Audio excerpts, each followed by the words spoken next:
Hello there. Welcome to season 6 of our podcast, Needed Conversations. We're so glad you joined us. Welcome back. And for those of you who are new to this podcast, my name is Victoria. This is my husband, Ryan. We've been doing this for a while, and you can always go back and listen to the previous episodes. But welcome if you're new. We're excited that you decided to join us along this journey. And if you have been following us for a while, why don't you share this episode and also give us a review? That really helps us to spread the word, and it's absolutely free. Yes, we are dedicated to bringing conversations to the table that a lot of people avoid. And maybe you and your household avoid these conversations too. Maybe we can trigger some healthy dialogue to help strengthen your marriage, strengthen your home, because that's what this podcast is all about. It's about strengthening families and helping people discover their purpose, helping them date well, build strong and healthy marriages, and ultimately provide a culture and an environment in their home where their kids can do the same. And we can pass on generational blessings. We can stop generational curses in their tracks. So we thank you for joining us. I want us to start out today talking about something that we just came through, our annual marriage event. It was called the Forevermore Marriage Getaway. And we had about 72 couples join us from around the country here in Greenville, South Carolina at a boutique hotel. It was just fantastic with worship and ministry and so much more. What was your takeaways from this event, Victoria? I mean, we had such an incredible feedback from the couples that have come and really experienced this for the first time. I think that there is a lot of people that miss that aspect, I think in the churches especially, where the marriage is being addressed and the couples are being poured into, because it's a lot of work. You know, it's hard to get into the rhythm of life with kids and work and all that. And so it was really incredible to see these couples disconnect from their daily life and reconnect with one another. So we had incredible feedback from all the couples saying that they came at a 2. A 2 out of 5. And they left at a 4, you know, so any kind of little improvement is a definite win for the kingdom, for sure. Or even those who took our survey, our anonymous survey that we sent out after the event, and said, this event truly saved my marriage. Like they were on the pathway to divorce, and Yeah. the Forevermore Marriage Getaway was the bridge to help them find their way back to forever. If you want to find out about events just like this, or you want to be the first to be notified, we are going to be opening up registration sooner than last year, but you want to be the first, because I think people were skeptical a little bit this year. They were observing from a distance, and when they saw pictures and videos and heard from their friends, they were like, how do I sign up for next year? If that's you, you can go to moremostforever.com, or you can go to our event website, forevermoregetaway.com, and sign up for our text and email list, and you will be the first to be notified. We're going to keep it small every single year for this particular event. It's going to be a max of 100 couples, and I think that that's probably stretching it. 72 was great. We probably could have fit 10 or 15 more couples if we really tried, but you want to be the first to find out about that. We're going to keep it around the same time frame, but we'll announce all of those details at the top of the year. But make sure you're subscribed there. One of the things we presented to those couples who was there was our vision for our ministry. Yeah. We're encouraging them to write a vision for their marriage, and we did it in real time for them. We showed them what we have been working on for our vision. And a big part of that is to build a ministry headquarters that's really a retreat center, unlike anything that you've ever experienced, where you can come with your spouse or even your family and be poured into. Or if you're a ministry leader, we had a lot of pastors there. Yeah. That you can be empowered to go and be more effective in the calling that God has placed upon your life. And so we challenged everyone there to become a ministry partner. And here's what we're going to give back in return. If you give any amount on a monthly basis, the least amount that our system will accept for financial reasons is $5 per month. Yeah. But if you're willing to at least commit there, maybe you can give $25 a month, $100 a month. That's going to help us build momentum going into our building projects next year, finding land, continuing to produce more materials just like this. If you can partner with us, you're not only giving back, helping us to reach more people, we're going to give back to you. You're going to be a part of our intentional marriage group. That means offline, not on social media, not here on the backlog video, Zoom or something like that. Once a month, we're going to gather with you and pour into your marriage. We're also going to send you weekly devotionals. We're going to send you monthly date ideas. And on top of that, we are getting a lot of people reaching out to us asking for marriage advice. And it takes a bit for us to respond to everybody. But if you are one of our intentional marriage partners, we want to put you at the top of that list. That means your name will be starred and you will get the first response on marriage wisdom, marriage questions, and advice, and the first opportunity to book sessions with us as well. So where can they go to find out about partnership? Yeah, they could just go to moremostforever.com and become a monthly partner. I think it's important for us to be part of the community. So make sure that you stay connected by becoming the monthly partner and help us see this vision come to pass. Yeah. And I know that this is new for some of you, but I'm so excited. We were able to show pictures to those who were on site, and we're going to be showing you those things headed into the end of this year. So make sure you're stay tuned. The vision is immense. I'm going to say it like that because we're talking about vision. We will reach thousands of leaders and couples, empowering them with the gospel of the kingdom over the next 20 years. And how we're going to do it is unorthodox. You want to stay tuned for all of those details, but we ask, please partner with us heading into the end of this year. Dedicate a year. Journey with us for a year, and I guarantee you your marriage, your personal life, you're going to be so much stronger because of this partnership. We're going to do things a little bit different on this podcast this year. To help make this more effective, we're going to break this podcast into fun and engaging segments. We're going to talk about a main topic like we do every single episode, but at the beginning and the end, we're going to sandwich in some more exciting and fun elements to our podcast. So Viktoriya, what is this first segment going to be about? Yeah, so we decided the first part of the podcast will be like a strategy of the week, something that we can give you that's a little bit tangible, something that you can carry throughout your day and implement that and watch your marriage grow. So one of the things we noticed with our marriage is having points of contact. So you're talking about physical touch. Physical touch. Yes. So the tip of the week would be to have 3 points of contact per day. That's at least. You can definitely have more once you practice to initiate those 3 points. But I'm saying for us, one of the things that we made sure to be intentional about is a kiss when you leave for work or going to the office. Of course, kiss before bed. So that's already 2.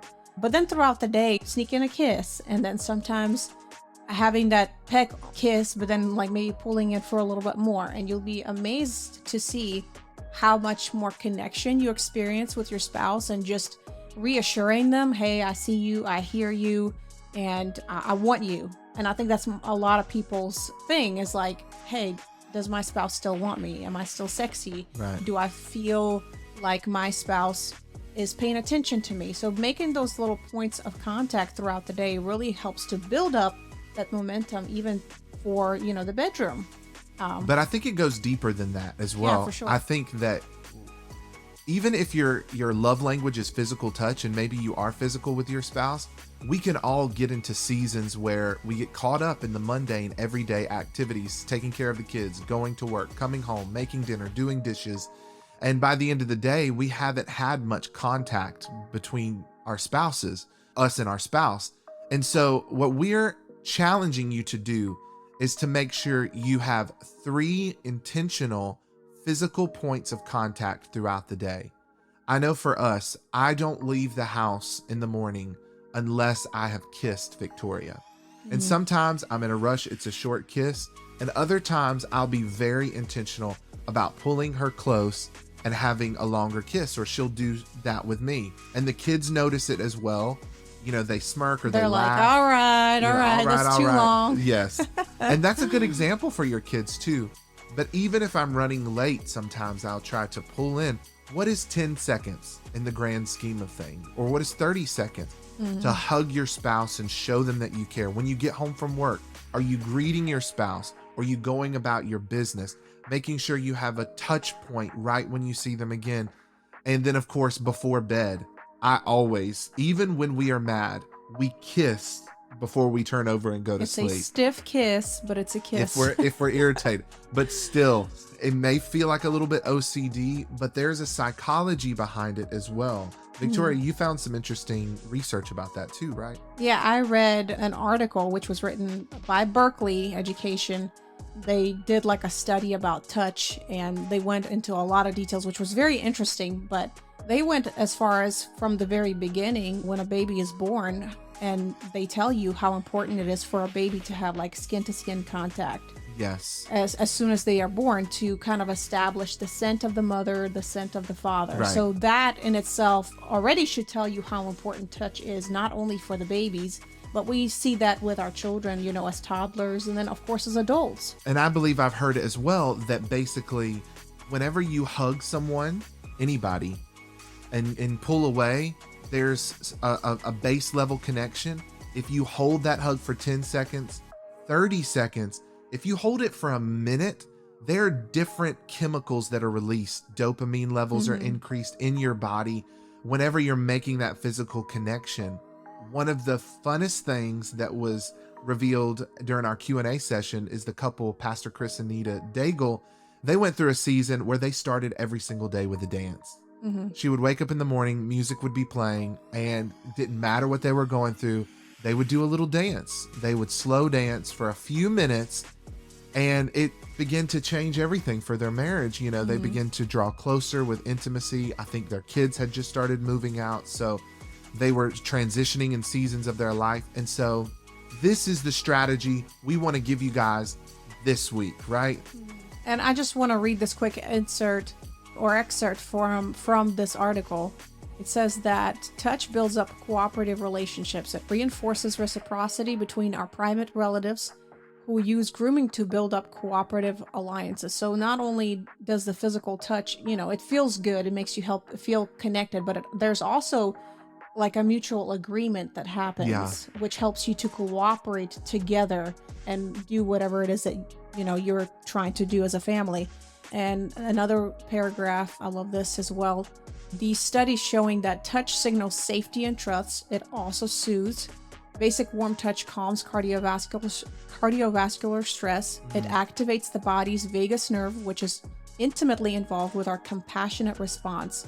And a simple touch can trigger a release of oxytocin, aka the love hormone. Yes. So this is what Ryan was talking about. Yeah, there's even couples who come into our office whenever they start getting heated in their argument. I'll stop it and I'll say, "Can you hold her hand?" Yeah, hey, can you hold her hand? And all of a sudden their posture changes towards one another. They don't become as aggressive, and part of it is that they're not able to use their hands as much because they're like holding on to it. I mean, one of them might give them the death grip or whatever, squeezing that hand so tight, but it's effective. And this is a practical strategy that you can implement this week. Hey, if you start implementing these marriage strategies every week, we want to hear about it. Make sure that you text us 864-428-7131, or you DM us or comment on social media. In fact, you can find marriage strategies like this every single day on our Instagram and Facebook at More Most Forever. So make sure you're following. Yeah, and I would also like to add that at More Most Forever, if you were not at the event, there's also the highlight tab, so you can go through and see the event, but also our resources and get your daily tips of the day, encouragement, reels that we're posting. So be sure to follow us at More Most Forever. That's right. On to our main topic for the day. This is something that we spoke to the couples about at our event, but I think right now in particular, it's important for us to address this for you guys as well. As of the recording of this podcast, this is the Monday after Rosh Hashanah. Some people don't know what that is. This is the celebration of the Jewish New Year. Most people don't realize that the Jewish calendar is not like our Gregorian calendar that starts in January. The years and the months, the numbers are different, and there's a prophetic significance to that, right? So Rosh Hashanah is this celebration where you pass into the new year, with Yom Kippur, the Day of Atonement, which was where the priests would go into the tabernacle every single year, sprinkle the blood from the sacrifice on the mercy seat over the Ark of the Covenant. If you've been following us for any amount of time, you realize that we are sort of obsessed about the tabernacle. We think it's one of the most effective strategies in the Bible, in particular for marriage. But every single year, the priests would do that. And I think it's a symbol of getting us back into alignment with the will of God, the plan of God for our lives, and stepping into a newness, a new year. There's a lot of forgiving of debts, during this time. There's a reset that takes place. And I find it interesting that we get 3 to 4 months head start of the new year, while everybody else waits around till January 1 to say, what do I want from this year? What are New Year's resolutions? They are horrible. Throw that strategy away and start with writing a vision for your life and beginning around this time, the month of September. I think it was amazing that our event fell upon that time. But for us, it's been sort of an annual tradition to where we get our marriage back on track around this time too, right? And that's how we came up with the material for our workshop that we usually do called Marriage with a Mission, which these couples that went to Forevermore Getaway this year received a workbook, and it had questions that they had to ask one another. And it's something that they had to take home and work through until the beginning of the year, because there's a lot of pressing and hard questions that, is going to take time. And I always say this, that we started writing our vision at the beginning of our marriage, which we're going on 10 years in October. And so we kind of fell into it, but I know God kind of led us into vision writing for us personally, but also as a couple. And that helps us so much to communicate together, to stay on track, to go hand in hand, and not necessarily just find something that we both are constantly doing, or both of us has to be involved at all times, but both of us can have our own giftings, but there's one common mission or vision that unites us both, and we're running in those parallel lines that we always say to do, instead of, crossing paths and then going in opposite directions. And so we started off our marriage writing our mission or vision statement, and it was like one little paragraph. We didn't really know how to start. And every year God had really increased us and really showed us to, trust in him and to lean on him and to increase our faith for more. And I feel like now we're writing visions that we're completing, and God's like, you're just not dreaming big enough, And so this is why, we even shared our vision with the couples at this getaway, because it's big. It's going to take God, it's going to take a miracle, but we know that with God, everything is possible. And that's how we kind of were able to build on this vision year after year. So we really, truly believe that this is an effective strategy for all the couples to partake in. Most marriage advice that's given is horrible. And the reason being is it focuses on one of two areas. Either they encourage you to focus 100% on your spouse, and we believe in serving your spouse, but focus all of your attention on them, or focus all of your attention on yourself. Do what makes you happy, let your spouse grow. And the idea of happiness has just so eroded our culture, right? Do what makes you happy. And neither one of those strategies works. Giving up on yourself and taking care of yourself just to focus 100% on your spouse and hoping that sacrifice, yields a result. I don't think that's an effective strategy, nor is focusing 100% on yourself. But what we found to be the best strategy is when both of you focus on a point out into the distance and say, outside of ourselves, this is the mission of our marriage. If you're a believer, the first mission of every marriage is to make disciples. Now, how you do that may differ depending on your calling, your sphere of influence. But at the end of the day, is your marriage reflecting the gospel? How can you better reflect the culture of the kingdom than with your marriage? I mean, it is the gospel in real time, as we're the bride of Christ and he's the groom.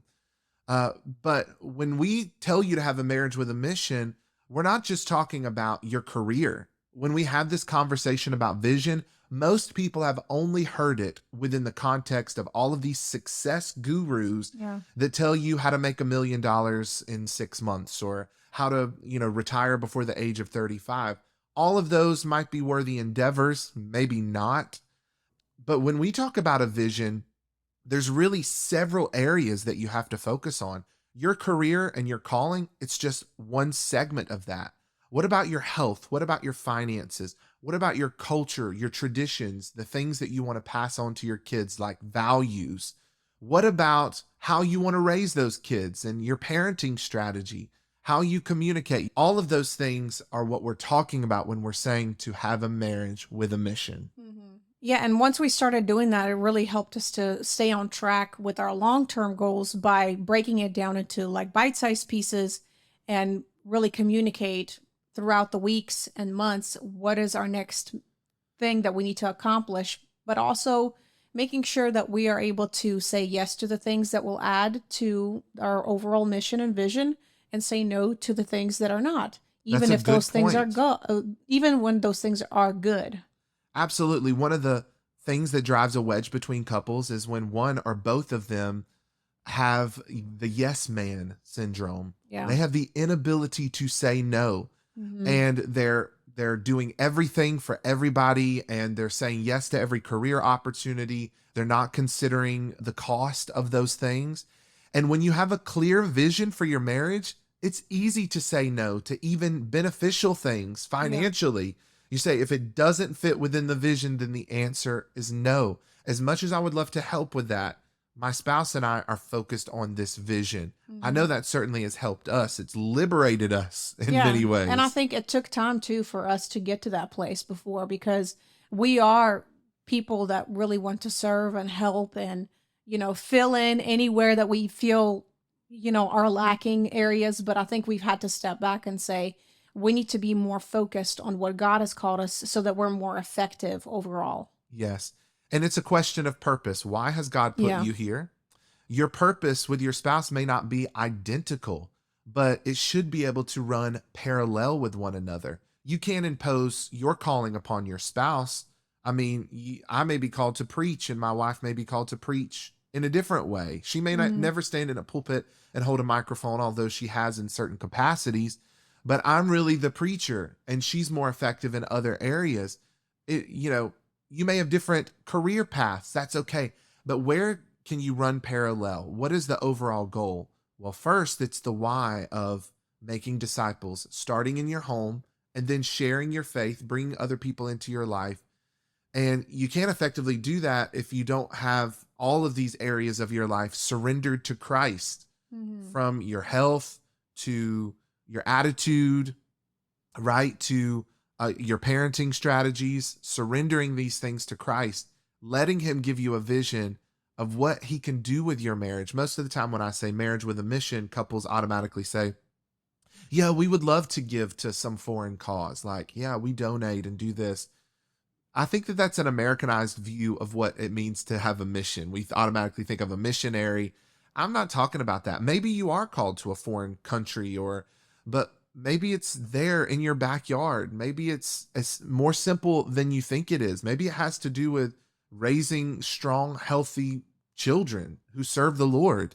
Yeah. But in order for you to have, a place, in order for you to have like a destination point, you have to know where you're going. Where you're Otherwise, going, yeah. this is going to be your route and you Well, I, still I would won't. say in order to know how to get somewhere, you have to know where it is you're going to begin with. Right, right. If you're starting on a journey, like a going on vacation, you either plan, we're going to the beach, or we're going to the mountains, or we're going to, a theme park. So you Hmm. can put that destination and then you can route your path. Most people try to do behavior modification before they even have the why, the vision Hmm. to where they're going. And is that what you're Yeah, saying? yeah. And then there's also a frustration of like, my spouse is not understanding what it is that I want to do, but it's never been written, it's never been communicated. And this is why it's so important for you both to come to the table and write out this vision, write out what it is that you want to accomplish, maybe personally, but what is something that you're going to do together as a family. Yes. And we're going to keep talking about this topic over the next couple of weeks, headed out of September and into October. But let's talk about some of these couples who exemplified having a marriage with a mission. There's so many in the Bible. Mm-hmm. There's Adam and Eve. Of course, Yeah. they had the dominion mandate. Be fruitful, multiply, replenish the earth, subdue, have dominion. We could go on and on about that. Who else? Abraham and Sarah. Let's talk deeply about them. But before we do, name off a couple of others. Joseph and Mary. Oh man, what a marriage with a mission. Mm-hmm. And then Priscilla and Aquila, which is Most people don't know their story. yeah. But And most people thought that this was like a man and man. oh no, two women. They thought it was two Oh, women. really? Two I always women thought it friends. was like Yeah, they Priscilla thought it and was Aquila. Okay. But Never- Priscilla is duh. the woman, Aquila is the man, and they were a couple who, because of their faith and their marriage, they had a house church. They hid Paul during his time of persecutions. Many theologians would say that if it weren't for them hiding him away, that we wouldn't have the writings to Ephesus and some of these amazing letters that we have built the infrastructure on, of the church on. And so I don't think that they were famous. They're mentioned a few times in the Bible. They were tent makers, they were entrepreneurial, but their marriage was very important to the history and legacy of the church. Mm-hmm. Boaz and Ruth. My goodness. Mm-hmm. It was from the bloodline, the redeemed bloodline of Ruth and Boaz, that Jesus was born. My goodness. And then also Ananias and Sapphira. Now, this is an interesting take. They had a common mission, but it was rooted in deception. Mm-hmm. They're sort of the antithesis of Priscilla and Aquila. What not to be. They were entrepreneurial as well, but they were liars. And they were even separated and asked the same question about their giving commitments. And they both lied when they didn't even have to. They were just trying to present this false picture of themselves. It's almost like these couples on Instagram who put all these beautiful "I love you forever," and you think they're the perfect couple, and it turns out a month later they're getting a divorce. And you're like, what in the world happened there? That was Ananias and Sapphira. They presented this image of themselves that didn't turn out to be true, and ultimately both of them were struck dead. So you can actually have a marriage with a mission that isn't aligned with the plan of God, and that's sort of why we added them to the list. But the main one we wanted to focus in on today was Abraham and Sarah, which, interestingly enough, they started out with different names, like slightly different names. It was Abram and Sarai. And we see this interesting story in Genesis chapter 17 and Genesis chapter 18, where God comes to Abraham and said, I'm going to make a covenant with you, and you're going to be the father of a mighty nation. And it was in Genesis chapter 12 was the first time he says, get out of your country, get out of your people, I'll make you a great nation. And so God gives him this vision, but his wife didn't fully take it on. She was kind of drug along for the journey. But then we see God come back to him in Genesis chapter 15 and make it clear that he's going to have this son. And then between Genesis chapter 15 and 18, they decide to take it into their own hands. Genesis 17, Abraham tries to offer up Ishmael as like, oh, I've done what this vision that you've given me. I've done this. And he looks at Abraham in Genesis chapter 18 and says, where is your wife Sarah? This mission was not just for you. It was for the both of you. Well, she was not present there, but she was in the tent because he asked, where is she? And Yes. It's like the Lord doesn't know where people are. It's not that God didn't know where she was, but I think it was an emphasis on, listen, this vision isn't just for you. If you're going to have a child, it's going to take both you and your wife. And if this child is going to be a child of promise, it's going to be between you and her.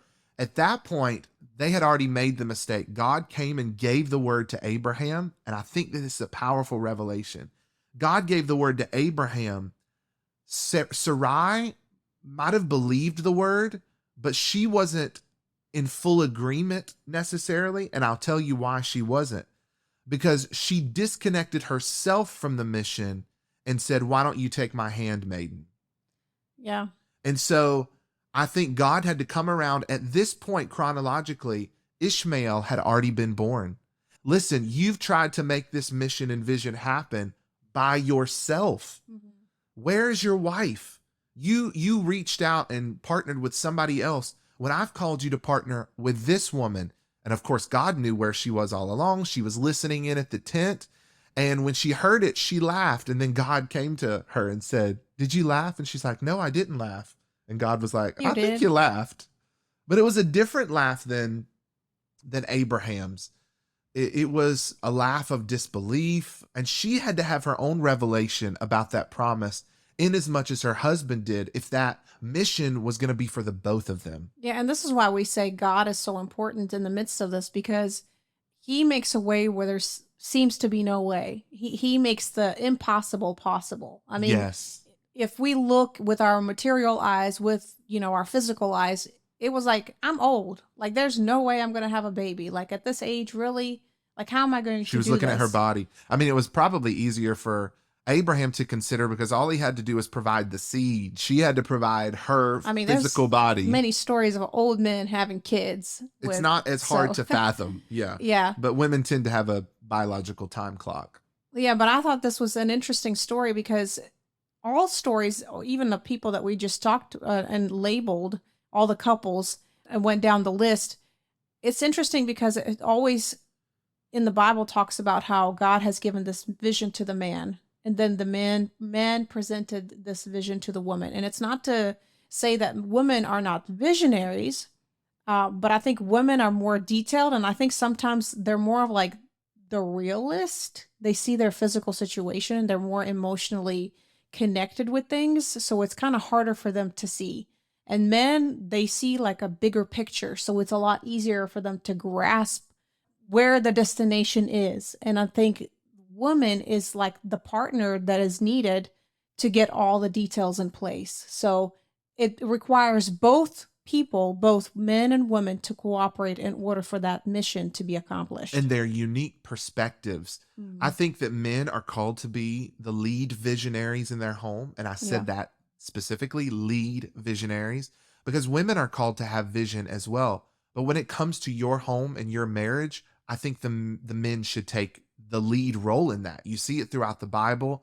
There is an importance to male leadership that brings structure and stability to the home. Each one of us plays different roles, but it's not like the woman doesn't see. It's just how she sees is different. Mhm. We have this excerpt I want to read from our book, I Love You More, Most and Forever. In the beginning section, we talk about gender differences and roles and those dynamics in the home.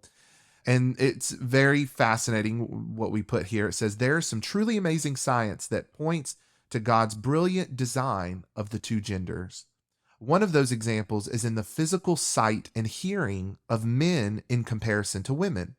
This is because of the chromosomes that differentiate men and women. It's not that both genders don't have the potential to see with 20/20 vision, but how they see what they see differs.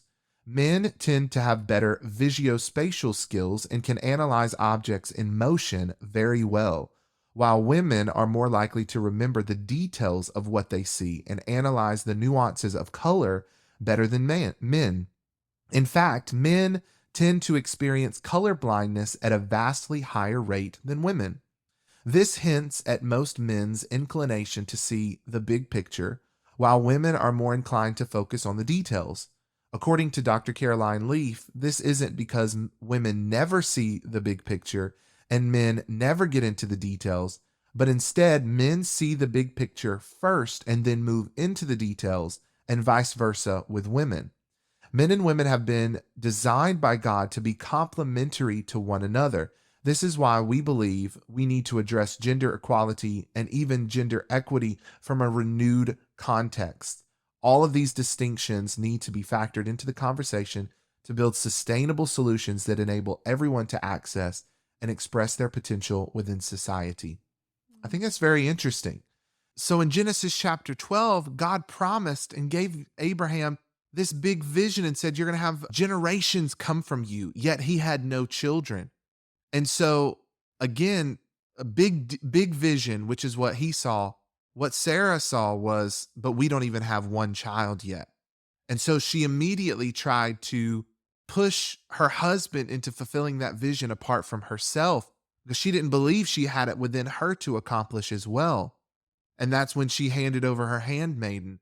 But ultimately, God came and got real specific with Abraham and said, "Where's your wife Sarah?" In Genesis chapter 17.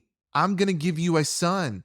And then Abraham said, "Well, we've had this son. Is this not the vision?" He said, "No, the vision was to come from both of you. I'm going to give you a son, and Sarah is going to conceive it." And that gets to the point of their name change. God tells Abram, "You will no longer be called Abram, but Abraham. And no longer will you call your wife Sarai, but Sarah." And if you look at the Hebrew connection there, the number 5 is this word hey, Hey, in the Hebrew. And that number 5 is literally inserted within the middle of both of their names. And that number 5, that word hey, in the Hebrew is the word grace and favor. He literally said, "I'm going to give you this mission as a couple, and both of you, not just one of you, both of you are going to have the grace to fulfill it." He could have So very good. easily changed Abraham's name. In fact, I don't know of any other woman in the Bible who had her name changed. Do you? I know Esther had her Hebrew name Hadassah, but I don't think that was a name change from God. Sarah is one of the only ones that we see because her mission was inextricably connected to the mission that God had given her husband. And so both of them had to have grace infused within them to be able to accomplish that. Isn't that powerful? That is very powerful. And again, it's just not something that's possible just, with our human mind, us strategizing. We can dream and build, but whenever God's hand is upon it, he is the one who is going to put his blessing on it, and he's going to multiply what he gives you. That's right. So we want to encourage you to start setting aside time right now with your spouse before we move into the end of this year and we get into the holidays, which who can concentrate with the whirlwind of Thanksgiving and Christmas and all that comes with that. Before we get there, start writing your vision now and start with something simple. What do we see God doing with our life over the next 365 days? And if you want some triggers to those questions, make sure you're following us on social media. I think it's going to be good. Maybe Victoria can put on our Instagram stories some trigger questions. If you're writing a marriage with a mission, here are some good questions to ask. So make sure to visit us on social media. And we're going to be continuing this conversation into next week, giving you more strategies on how to write that vision. So make sure that you come back next week. But before we end this episode, we want to jump into one final segment, which is our Q&A of the week. Yeah, we had so many questions come in at our marriage getaway, and there was no way for us to answer all of them. So we wanted to start answering them through the podcast, but also give you guys an opportunity to submit your questions as well. So if you want to submit it, you can text us through our ministry phone number, 864-428-7131, or you can go to @MoreMostForever and just DM us, and you'll be maybe one of the questions that we read and answer. We're going to do one a week in this segment. So what's the question this week, Victoria? So the question of this week is, if your spouse roles are reversed, how do you get them fixed? So I think that goes a lot with the topic today. And I didn't know this question before we started the podcast today. Victoria chose it nicely.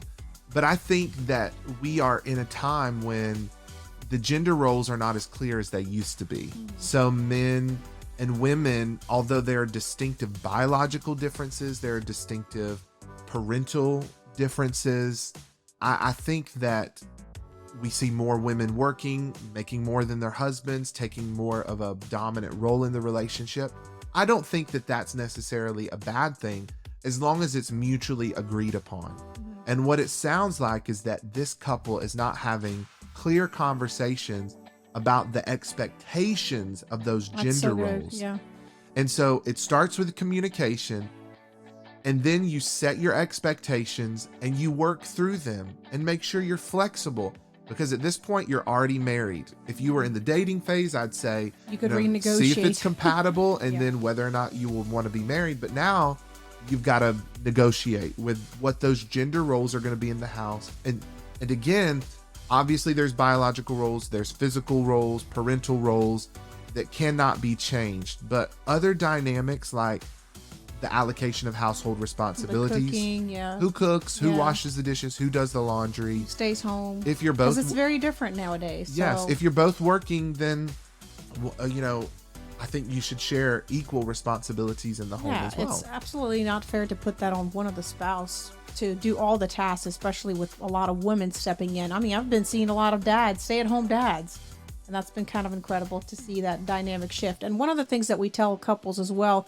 is that at every season, you have to also renegotiate those Yes, tasks. because And those roles change. they do change, especially once you have kids or you got a new job or you got a promotion. You have to sit down and examine what are the costs, which means somebody's going to feel more pressure. They're in a specific area, which means, maybe somebody's going back to school or somebody's taking a specific promotion. It's not just you being promoted, your whole family's being promoted, which means the allocation of duties is going to change. So if Yes. you're not going to communicate that, you assume that your spouse will take specific tasks and they don't, and then you get disappointed and you get upset at them. And it's not their fault either. It's something that you have to continuously come to the table and say, hey, can we talk about the allocation of duties? I may need you to help, with this and this and this. And let's set a time frame, 2 to 3 months, and let's come back to the table and let's revisit. Are we happy with this? Are we not happy with this? What else can we change to help make sure that everybody feels supported in what it is that they're doing? And I want to end off this question by saying, don't give into the lies that make you believe that masculinity can only be presented in one form, which is dominant, extroverted, loud, and outspoken. Some men are not that, but that doesn't mean that they aren't masculine. They aren't fulfilling the male role in the home.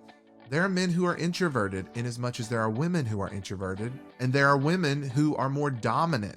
I think that it's understanding mutual submission. It's understanding that even with the most introverted man, he still has to step up to the plate and make the effective decisions for his household. Ultimately, he has to take responsibility for that. But outside of it, in a public dynamic, even in your careers or in the house, it's okay for her to be more dominant in her personality and extroverted than he is. Again, it's making sure at the end of the day that he's taking responsibility for making primary decisions that they mutually agree upon, and that he is not allowing himself to fall by the wayside in terms of his personal and spiritual growth. But that's also making a broad assumption that people who are introverted could also be slackers. You see how we can feed into that? That, because they're introverted, they're less productive, or because they're not as outspoken, then they are not as effective. So not giving into these stereotypes of what it means to be a man and a woman in marriage is going to be important. So I hope that answered your question. Yeah. And just to finish this off, we do have a great resource, the book called I Love You I Love You More? More, Most Forever. I'm sorry. That's right. That was our first marriage book, and it still rings. It's very amazing. relevant. There's a chapter on gender roles, and it's something that you would find very helpful if you read together. I think before all of the onslaught of this gender confusion, I had already written about this back, several years ago. And literally, as I've read through some of those opening chapters again, talking about gender and gender roles, and I don't leave anything off the table. I'm very direct, and it's interesting. So you're gonna have to pick it up to find out why. Almostforever.com is where you can order this That's resource right. and They're start reading today. newly stocked, a second edition with a refreshed cover. So make sure you order that book, and join us again next week for another episode of Needed Conversations. Again, share, like, subscribe, all the wonderful things. And please consider becoming a partner with our ministry by giving on a monthly basis. Join our intentional marriage group that's starting up in the fall to get some behind the scenes, more detailed, intimate marriage coaching and strategy. So yeah.